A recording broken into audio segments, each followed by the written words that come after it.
parents se sont installés à La Loppe parce que donc c'est le village natal de mon père et c'est également un village qui est renommé pour son cidre. Je travaille dans l'entreprise depuis 2012. Avec mon mari, on l'a repris donc l'année dernière pour la continuité et aussi parce que ça nous plaît de travailler ici et de valoriser le patrimoine familial que mes parents ont créé.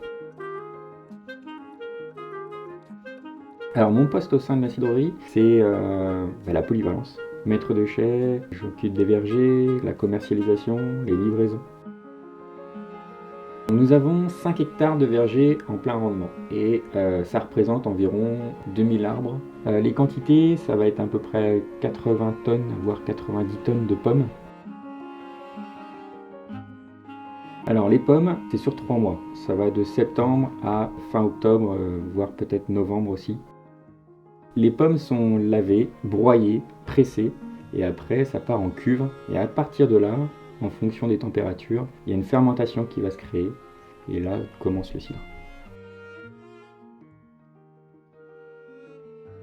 Nos produits, c'est principalement les cidres et les jus de fruits. Et après, on s'est diversifié dans chaque gamme pour pouvoir présenter à la population différents goûts.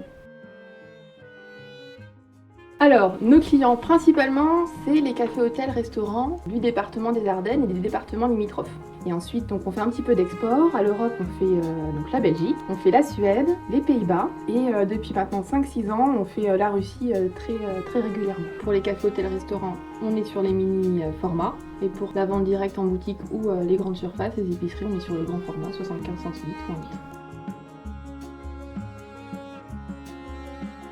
Mon rôle de chef d'entreprise se passe bien. Je l'ai pris au 1er septembre 2019. Je me suis fait accompagner par le CJD, donc le Centre des jeunes dirigeants, donc j'apprends beaucoup. J'ai 2 salariés, plus des saisonniers tout au long de l'année pour les temps forts de la récolte ou de la taille. C'est une entreprise qui fait 360 000 € de chiffre d'affaires. On est dans un environnement naturel, on respecte la nature et ça nous paraît logique d'aller vers le bio et vers également après pour plus tard le non traité. On a commencé un partenariat avec la ferme de Chantraine à Roquigny qui élève des moutons bio. On les accueille en vacances dans nos vergers pour tondre naturellement la pelouse. Cette année, en mars, on a replanté 4 hectares de vergers. Et pour financer ces vergers, on a fait appel à la plateforme Mimosa, qui est une campagne de financement participatif. Et on proposait aux personnes de parrainer un pommier ou un poirier. Pour l'investissement, les années précédentes, on s'est focalisé sur le matériel. Et pour 2021, on va aller sur la partie commercialisation et marketing. Et justement, les Ardennes gagnent à être connues et reconnues.